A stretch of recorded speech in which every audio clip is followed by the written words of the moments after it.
Hi, I'm Cam. I'm a recent graduate at LJMU. I've graduated studying business and marketing.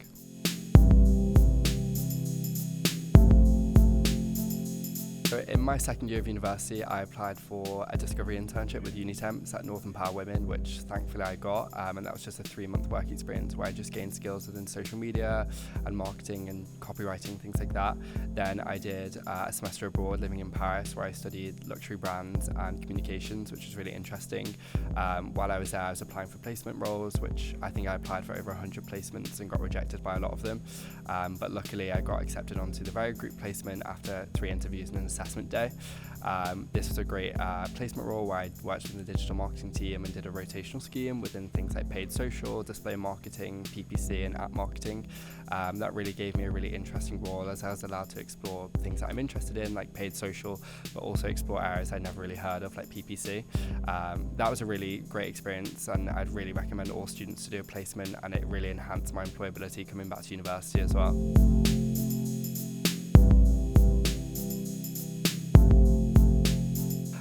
I'd really recommend you to do a summer internship, as it does likely lead on to a full-time role, or even if it doesn't, it gives you the experience to be able to apply for other roles as well. But a likely day would probably be reporting on stuff for my role specifically, having meetings with teams from across the world, and especially with brands as well, which is really interesting. Usually sometimes it does mean like staying late, but I think that's kind of a good thing in the end, and it really shows your like perseverance and how willing you are to like really do good at your job, which I think is really important.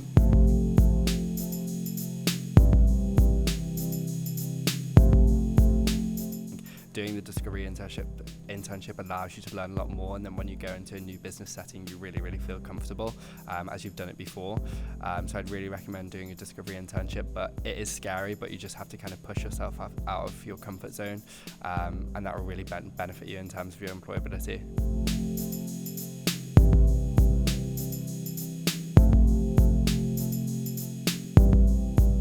I was really interested in doing an industrial placement at the very group, and I just reached out to one of the early careers team at LinkedIn, and luckily they remembered my name, they remembered my face and my name from the message, and that just really benefited me during the application process.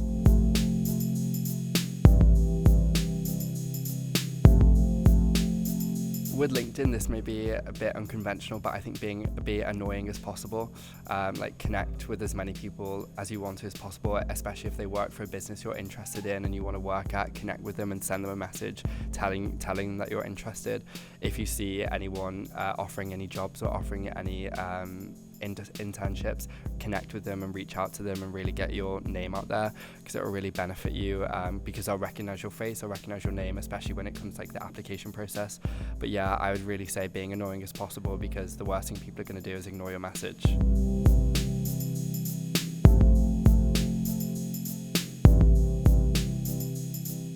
In second year, I studied abroad in Paris, where I had to move abroad on my own, which was really daunting. I had to move into a new flat, I started a new university, meet new people all on my own, and kind of carry all my suitcases on my own, which was really intimidating. But I think that has really given me the skills that I know I can do it again, and really encouraged me to do it again. I'm really looking forward to like working abroad in the future, and that's something I really want to do. That's why I want to work for a global business.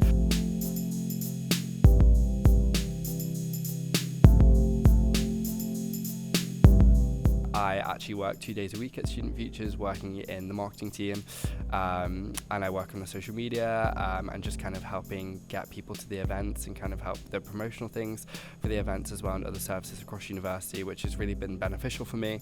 I've really enjoyed it, and it also allowed me to kind of explore the services I may have not have known that were there, and also just kind of get university students to understand what services are offered by Student Futures, because I think you're more likely to listen to a student rather than someone who works at university. So kind of having that social media presence that's more kind of that aligns with students, I think has really benefited Student Futures, hopefully. But yeah, I think utilize all the Student Futures services as possible and all the university services as much as possible, as it will really benefit you in terms of employability.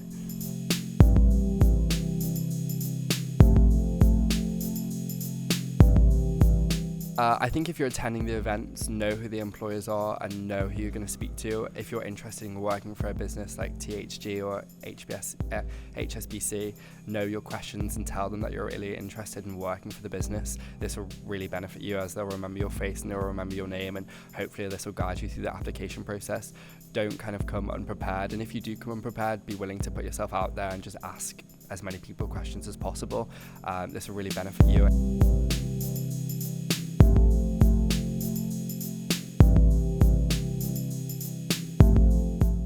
I think if you're looking to go into like digital marketing or social media, really make yourself stand out.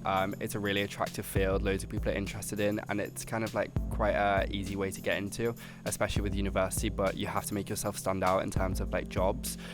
For me, I have my own Pinterest account which has over 1 million monthly views, which really has benefited me in terms of my job application.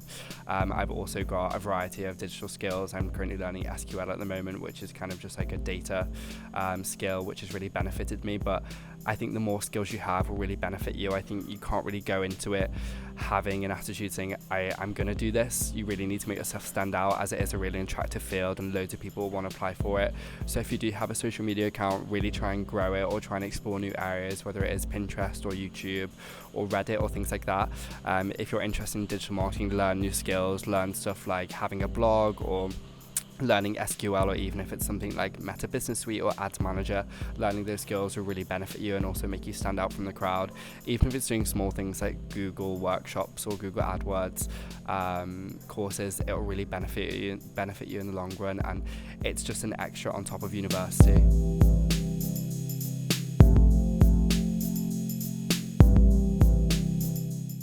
I think the good thing with content creation is that things are changing all the time, trends are changing all the time, especially across a variety of platforms, and being able to adapt to them is really important.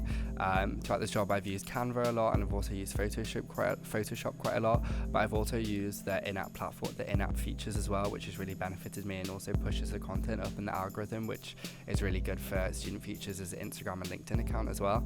I think also utilizing tools like ChatGPT, but making sure you're kind of personalizing that to the university is really important. But utilizing a variety of features and digital solutions I think is really important, and kind of having like an analytical mindset in terms of looking at like the social insights and being able to react to what the audience is viewing and seeing and what they want is super important. But I think this has really benefited me in terms of kind of my like social media skills, and as well as my copywriting skills, and just like kind of planning and prioritizing my own work alongside university, which has been really beneficial.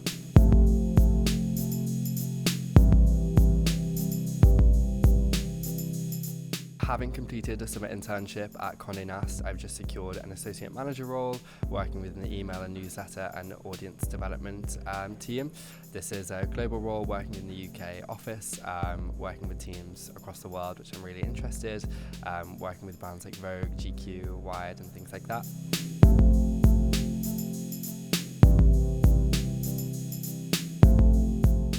One of my managers actually reached out to me and asked if I'd like to apply for the role because someone had referred me for it, which was really good. But I did 4 interviews, 3 of them online and 1 of them in person. Luckily I did do a summer internship, so they already knew my face and they knew my name, but I still had to go through the application process. I think there were over 100 applicants as well, but luckily I got accepted, which is really exciting. But yeah, I still had to do the application process, but luckily they knew me, so that was all good.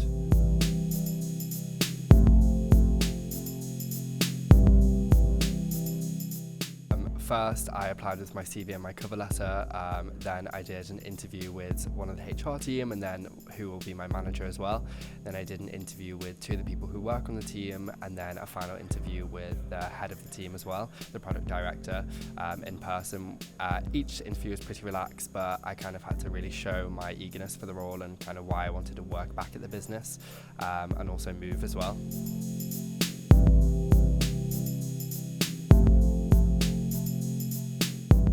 I'd say it heavily focused on my work experience. A lot of the interview questions, they kind of focused all around like audience development, social media, digital marketing, emails, things like that, and also like data analysis as well and social insights. A lot of it kind of focused about how my previous work experience tied into like the new role and why I also want the new role. The new role is like definitely a big step up as to what I'm used to, but I think showing my eagerness and my drive for it kind of like hopefully got me the role. But yeah, the interviews really focused heavily on my work experience, I think.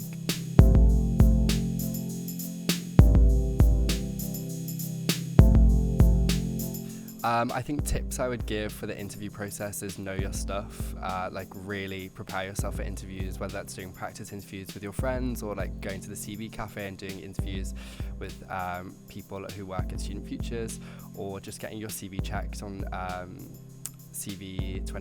Career Zone 24/7, sorry.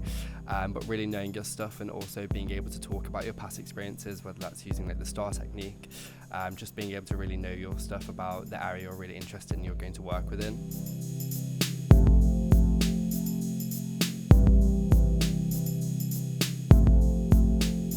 I applied for a lot of graduate roles during my final year of university, where I did a lot of video interviews, assessment centres and psychometric tests, which are really, really difficult.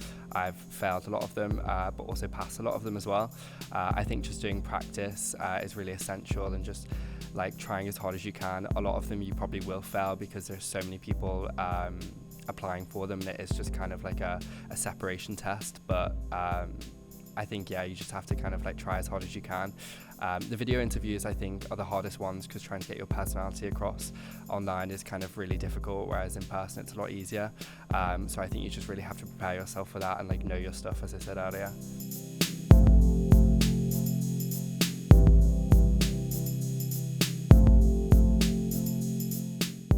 So for me, during my final year of university, I applied for a variety of graduate and entry-level roles. I used things like LinkedIn, the Bright Network, Prospects, and also the job board on Career Zone 24/7, which was really helpful.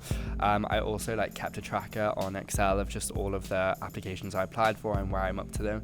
A lot of it was full of rejections, but that just really allowed me to like keep on top of it. And also, if you find anyone's email addresses as well, keep hold of them, as you're able to like reach out to them in terms of like an application update. But I'd really recommend using like LinkedIn and the Bright Network especially, and also the job board on Career Zone 24/7.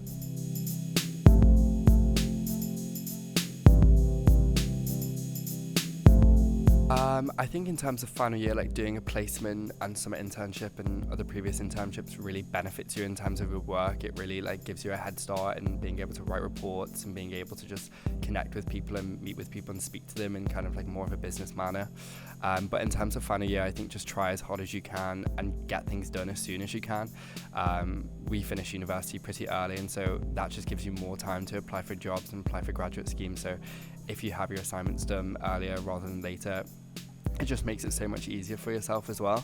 I think like balancing applying for postgraduate roles, whether it's a graduate scheme or an entry-level job, is really difficult, and it's also really time consuming, and it kind of does take like sleepless nights, but in the long run you really will benefit from it, because the more applications you do, the more interviews you'll do, and the more job offers you'll likely get as well.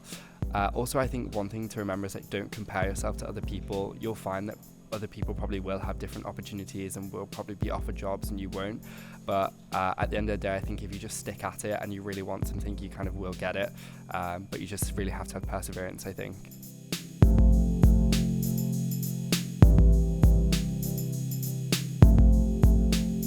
I think like just having that perseverance really comes through in your applications. I think if you really want something as well, to really like make sure that comes through in your interviews and your CV, because that will really, really benefit you. But I think just really sticking at it and taking as many opportunities as possible. So if there is discovery internships, do them. If there is a networking event, really go to it and just meet as many people as possible, because it will really benefit you in the long run.